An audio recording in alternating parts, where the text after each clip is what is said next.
عايزين الماء. تعالوا ايه نبدأوا كده ايه الجزء ده مثلا كده. انتهي دخلت اهي. بسم الله ما شاء الله. كفاية اسيب حاجة على جوزك طبعا انا معطشه. ده الكور ده بسم الله ما شاء الله عليه.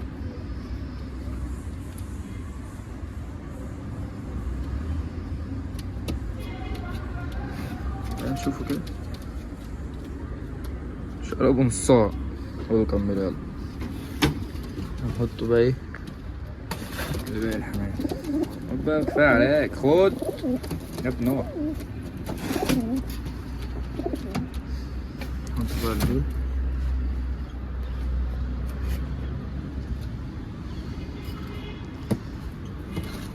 خدوا التشت ده.